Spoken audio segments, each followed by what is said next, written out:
Selamat datang kembali di channel Bornet Trader. Di video kali ini saya akan menganalisa untuk saham-saham dari sektor properti. Pertama BES, kedua APLN, ketiga ASRI, keempat BSDE, kelima CTRA, keenam Demas, ketujuh LPKR, kedelapan SMRA, ke-9 Piwon, ke-10 Apani, ke-11 DOT, dan terakhir BAPA. Langsung saja ke saham pertama ada BES yang ditutup di harga 130, terkoreksi 2,25%. Kalau dilihat dari transaksi asing net sell. Kalau dibuka resminya BES ada distribusi. Langsung saja ke tekniknya. BES terlihat kondisinya koreksi, tapi masih bertahan di atas 128, 130. Masih aman gak? Harusnya masih aman, dan minggu depan kemungkinan besar itu masih ada tarikan sekali lagi, satu candle mungkin mingguan. Ya kalau sampai bisa 145 itu sangat luar biasa menurut saya, karena kemungkinan besar minggu depan itu price in ya untuk sektor properti. Sebelum misalnya ya, ini skenario-nya memang ada koreksi besar IISG kalau nggak di pertengahan bulan atau di akhir bulan, ya minggu depan itu price in, dan sampai akhir bulan itu mungkin sideways di puncak. Kalau menurut saya 145-an itulah kalaupun mampu naik ya. Untuk BES secara technical time frame daily ya bisa kembali rebound. Minggu depan tuh masih ada tarikan. Ya mudah-mudahan bisa ditarik 10% lagi, itu lumayan. Resisten kuat 140, 145 itu kemungkinan besar susah ditembus untuk BES. Gimana dengan pemotongan suku bunga? Bisa nggak mengerek harga BES lebih tinggi? Sepertinya sudah price in ya. Jadi kalaupun naik terbatas. Jangan Bapak Ibu kejar nanti pas mendekati pemotongan suku bunga. Kalau pas pemotongan suku bunga misalnya terjadi FOMC tanggal 18 ya. Ya itu price in yang paling besokannya naik dikit, habis itu kena goreng, kena buang kemungkinan besar. Kalau mau beli ya dari sekarang itu ya. Jadi yang mampatin, yang beli dari bawah nih, yang beli dari 90 ini kan udah siap-siap floating profit, sudah siap-siap TP, mungkin juga udah 35%an ya, ibaratnya beli dari 98. Jadi seperti itu. Untuk BES kalaupun naik kemungkinan ya maksimal 10% lagi lah sampai mendekati FOMC. Setelah itu ya koreksi dulu, bisa nggak tembus lagi 140? Kita lihat ke depannya ya. Kalau dia tiba-tiba uptrend, tiba-tiba FOMC pemotongan suku bunga lagi di kapan biasanya? Oktober ya, Oktober November ya. Nanti ya makanya koreksi dulu September besar ya, baru dia rebound lagi. Ya kita lihat ke depannya. Itu aja ya, tren jangka pendeknya seminggu ke depan masih bisa naik. Itu aja. Lanjut, ada APLN yang ditutup di harga 130, menguat 1,56%. Kalau dilihat data transaksi asing net buy, kalau dibuka semuanya APLN ada distribusi. Langsung saja ke tekniknya. APLN bagus, naik nggak? Masih naik. Kemana kira-kira arahnya? Kalau masih mampu kuat ya 10%an lagi lah, 155. Wah lebih tinggi itu, 155 bisa 20% lebih ya, 18% ya. Itulah kalau mampu ya. Disclaimer, ini sudah sangat tinggi juga menurut saya. Kenapa? Dia dari 80 ya, jadi udah hampir 50% kan naiknya. Ya seharusnya ini udah price in. Jadi kalaupun naik ya maksimal 10-15%, itu pun kalau mampu ya. Nah trendline downtrend sudah dipatahkan, tapi kemungkinan besar kalaupun melanjutkan kenaikan itu 150-an susah ditembus. Ya mampatin bagaimana kalau mau pakai stop loss kalau udah jebol 126. Ya tren jangka pendek. Kalau Bapak Ibu tradingnya jangka panjang atau jangka menengah ya beda cerita. Itu ya. Untuk APLN lanjut. Ada ASRI yang ditutup di harga 242, terkoreksi 2,41%. Kalau dilihat data transaksi asing net sell. Kalau dibuka resminya ASRI ada akumulasi. ASRI masih digas nggak naik? Kemungkinan besar digas masih minggu depan. Targetnya kemana kalau naik? Lihat dulu historinya nih. Wih, ini bisa naik tinggi nih masih ya. Kita lihatlah 270, 260 arahnya. Atau maksimal ya, kita tarik maksimalnya aja kalaupun mampu. 80, 286. Ke situ kemungkinan besar arah. Dan Bapak Ibu perhatikan, ASRI juga ya sudah dari 120. Jadi udah naik hampir 100% nih. Tuh, 80%. Ya kalaupun naik ya itu terbatas lagi. Bapak Ibu yang mampatin, yang kalau kesempatan bisa profit bungkus dulu. Jangan Bapak Ibu beli harga 242, tradingnya jangka pendek, maunya ke 400. ya bakalan dibawa bisa balik BEP ya. Kalau seperti ini Bapak Ibu kan anggap aja ketinggalan jauh. Walaupun kita nggak tahu seperti apa ke depannya, kan misteri juga, bisa aja tembus 400 kan. Ya cuman ya dari hitung-hitungan ini nih ketinggalan agak jauh. Jadi Bapak Ibu cari spare pendek aja profit, jangan berharap Bapak Ibu beli seperti beli dari 120 atau 130 nih ke 240. Ya jangan seperti itu harapannya. Ya mungkin jangka menengah bisa. Cuman ini sudah menurut saya udah tarikan pemotongan suku bunga yang mungkin akan terjadi di tanggal 18 September nanti. Ini sudah historinya nih udah naik.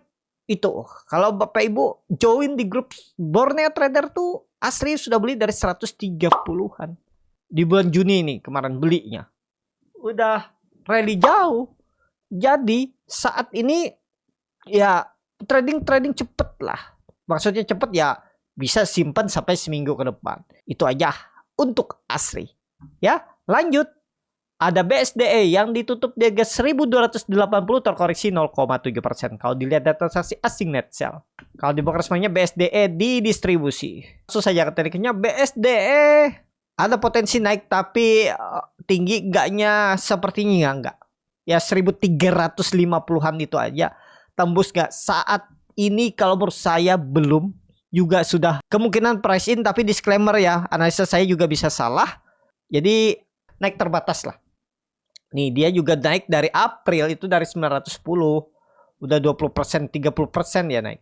Ya udahlah ya itu untuk BSDE. Jadi yang beli harga atas nih ya trading pendek kalau bisa cuan bungkus untuk BSDE. Kurang menarik kalau Bapak Ibu baru mau beli sekarang. Walaupun masih bisa naik seminggu ke depan. Kira-kira kemana? Time frame weekly-nya kita lihat. Koreksi volume kecil. Ya kalau melihat history dari 2021 tuh ada resisten kuat di 1350-an. Ya mungkin ke situ. Arah BSDE sebelum FOMC. Disclaimer. Lanjut. Ada CTRA yang ditutup di harga 1340 terkoreksi 0,74%. Kalau dilihat data transaksi asing net sell. Kalau dibongkar semuanya CTRA di distribusi. Langsung saja ke tekniknya CTRA. Kalau memang ada tarikan nih mudah-mudahan cukup kuat. Sama kalau menurut saya 1500-an aja lah dulu ya kita lihat. Mungkin gak 1700. Ya lihatlah. Boleh beli gak sekarang? Kesempatan kalau menurut saya masih bisa. Kenapa? CTRA baru aja break out 1300 pola ascending triangle, tapi kemungkinan sih susah kalau melihat historinya ini langsung naik ke 2000 saat kondisi seperti ini, apalagi potensi IISG yang ada koreksi besar mungkin di pertengahan bulan ini atau akhir bulan. Tapi segera nggak ya kita lihat ke depannya, siapa tahu tahun ini 2 kali pemotongan suku bunga, habis koreksi besar nanti di September akhir atau Oktober awal, habis itu dia rebound tembus 2000, itu bisa terjadi. Cuman ya itu kita melihat kondisi ISG, kita tradingnya jangka pendek dulu sambil jaga-jaga. Jangan takut kehilangan barang ya, lebih baik takut kita rugi karena loss memaksakan berharap dengan kondisi ISG. Jadi kenaikan minimal tuh 1500 kemungkinan bisa minggu depan. Stop loss kalau mau pakai stop loss dia jebol 1290 untuk CTRA. Lanjut. Ada Demas yang ditutup di harga 164 menguat 0,61%. Kalau dilihat data transaksi asing net buy. Kalau dibongkar semuanya Demas di distribusi. Langsung saja ke tekniknya. Demas saat ini sama. Demas time frame weekly-nya juga masih bagus. Baru ngangkat nih 160 bisa jadikan support dia minggu depan. Jebol gagal buang. Berarti 3% 4% stop loss. Targetnya mana? 175 180. Ada potensi upset 10% minggu depan kita lihat. Lebih dari itu ya bonus. Tapi ada peluang 10%-an aja maksimal kalau menurut saya untuk Demas. Disclaimer support 160. Lanjut. Ada LPKR yang ditutup di harga 83 menguat 3,75%. Kalau dilihat data transaksi asing net sell. Kalau dilihat dari broker speknya LPKR di distribusi nggak masalah ya, masih menarik ya. Minggu depan ada potensi ditarik LPKR. Disclaimer ya, udah di atas 80, apalagi dia mau bentuk high harusnya bagus. Bapak Ibu nggak perlu pakai EMA 200-nya ini. Pokoknya minggu depan kalau dia turun di bawah 80 tuh tanda-tanda indikasi lemah. Kalau mau trading cepet, out dulu. Biarpun ada EMA 200-nya di 75, kalau menurut saya, tapi ini analisa saya bisa salah ya. Dia minggu depan turun di bawah 80, lemah. Susah untuk naik. Minggu depan tuh harusnya nggak turun di bawah 80. Kalau memang mau digas, targetnya minggu depan 100. Itu untuk LPKR. Time frame weekly-nya bagus. Cuman Bapak Ibu perhatikan dia udah 8 minggu naik terus ya. Dari 56 ke 80 lumayan tinggi. Ya kita tapi lihat minggu depan harusnya masih ngangkat. Mudah-mudahan bisa sampai 100. Disclaimer. Lanjut. Ada SMRA yang ditutup di harga 630 menguat 0,8%. Kalau dilihat data saksi asing net buy. Kalau dibongkar semuanya SMRA ada distribusi. Langsung saja ke teknikalnya. SMRA saat ini masih bisa naik tapi terbatas. Kalaupun maksimal 700-720. Jadi seperti itu ya. Untuk SMRA masih menarik. Di atas 600 masih aman. Masih bisa beli nggak? Harusnya masih bisa beli. Tapi kalau Bapak Ibu perhatikan, dia 3 hari naik dengan volume makin berkurang. Takutnya ada candle merah. Kalau mau beli SMRA, siapa tahu dikasih koreksi dulu Senin atau Selasa. Ya di bawah 610, 620 itu bisa beli. Sampai 600, sampai 580. Untuk SMRA. Lanjut. Ada P1 yang ditutup di harga 505 menguat 1%. Kalau dilihat data saksi asing net buy. Kalau dibongkar semuanya P1 diakumulasi. Langsung saja ke tekniknya. P1 juga udah naik tinggi ya. Bahkan dari 380 ke 500 itu kan 120 poin. Udah hampir 40% ya naiknya. Pak 25%an ya. Naiknya itu sudah berapa coba itu? Nah 30%an. Jadi kemana arahnya P1? Ya ada resisten kuat di 520 tembus nggak kita lihat nanti. Ya kalau ditanya boleh beli nggak sekarang tergantung Bapak Ibu bagaimana strateginya aja. Ya yang pastinya masih bisa naik. Kenapa? Volume tiap hari itu meningkat. Berarti buying power cukup kuat. Kalau menurut saya masih bisa naik lah. Mudah-mudahan 540 atau minim-minim 530, 520. Itu kenaikan P1 minggu depan. Lanjut. Ada PANI yang ditutup di harga 7.550 terkoreksi 0,65%. Kalau dilihat data saksi asing net buy. Kalau dibongkar semuanya PANI di distribusi. Langsung saja ke tekniknya. PANI masih bagus. Pokoknya di atas 7.000 masih bagus. Ada tarikan sekali lagi sebelum FOMC. Mungkin pemotongan suku bunga 8.500 itu maksimal. Ada yang komen di kolom komentar YouTube. Lebih baik beli SMRA, CTRA, PANI daripada DELT. Nah, nanti saya ada analisa DELT ya. Tapi masa Bapak Ibu mau beli PANI di area atas ini? Kemarin waktu dia di bawah ini kenapa nggak beli? Kalau di grup Bornet Trader, di grup Scalping, di grup Stockbit, di grup Mirai, dan di grup eksternal YouTube Community itu sudah beli dari 5.000. Dan maksimal kalau nggak salah tuh di 5.400 ke bawah saya bilang waktu dia koreksi nih. Kalau Bapak Ibu join di awal Agustus tuh ada rekomendasi PANI itu. Anggap aja maksimal di 5.400 lah beli. Kalau di grup live trade setiap hari tuh belinya dari 5.025. Kebetulan pas di sini nih. Di Agustus awal. Dan sekarang floating profitnya udah 39%. Dan bagusnya PANI nggak ganggu psikologis. Kenapa nggak ganggu psikologis? Nih.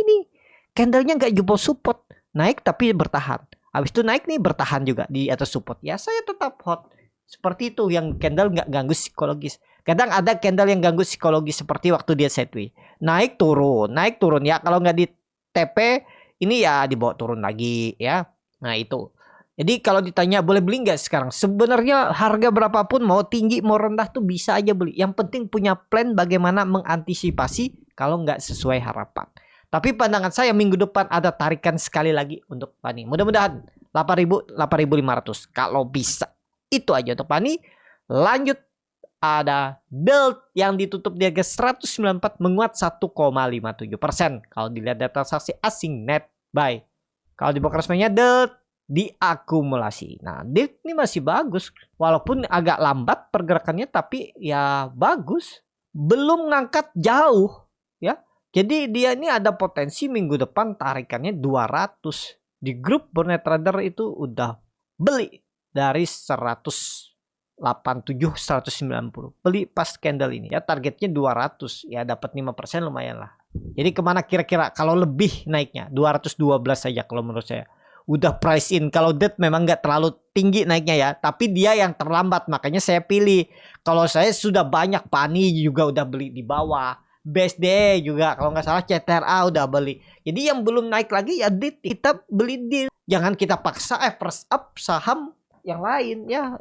Ya seperti itu, kita lihat psikologis pasar aja, masa DET nggak ditarik naik. Kalau sektor properti naik minggu depan ya pasti ditarik naik ya. Time frame weekly-nya tuh, candlenya juga bagus setelah koreksi ya, minimal minggu depan mudah-mudahan bisa sampai 200 ya. DET. Lanjut saham terakhir, ada BAPA yang ditutup di harga 61 sama harga penutupan hari sebelumnya. Kalau dilihat data saham asing nggak ada jual beli. Kalau dibakar semuanya, BAPA ada distribusi. Langsung saja ke tekniknya, BAPA time frame weekly-nya yang penting di atas 58 masih bisa nih. Risknya kecil, paling 6%. Rewardnya berapa? Minimal Bapak Ibu dapat ya 15-20%. 74 itu bisa kalau jalan minggu depan ya. Harusnya jalan Bapak minggu depan digoreng nih. Ya kita lihat aja. Ini menarik untuk Bapak, cuman ini saham high risk dekat dengan 50. Pokoknya nggak perlu nunggu sampai EMA 200-nya ini di 55. Jebol 58, 57 buang aja. Ya, targetnya mana? Ya, kalau saya jauh-jauh 75, 76 itu aja dulu. Kalau bisa 74 maksudnya, 74 sampai 78 gitu. Ya, disclaimer, analisa kembali, jangan ditelan mentah-mentah. Itu aja. Cukup sampai di sini video kali ini. Terima kasih untuk Bapak Ibu dan teman-teman yang sudah menonton video ini sampai selesai. Apabila channel Borneo Trader ini bermanfaat dan bisa menjadi bahan pertimbangan Bapak Ibu dalam membeli, menyimpan, dan menjual sahamnya, bisa klik tombol subscribe dan nyalakan lonceng notifikasi. Ada kritik, saran, ataupun pertanyaan bisa langsung tinggalkan di kolom komentar. Bagi Bapak Ibu dan teman-teman yang baru belajar trading, masih bingung memilih saham, bingung membuat trading plan, bisa join trading bersama Borneo Trader. Nanti dipilihkan saham-sahamnya dan dibuatkan trading plan-nya beserta chartnya dan juga free konsultasi portfolio. Kalau tertarik, DM Instagram Borneo Trader. Sampai ketemu, tetap semangat dan semoga bisa terus cuan.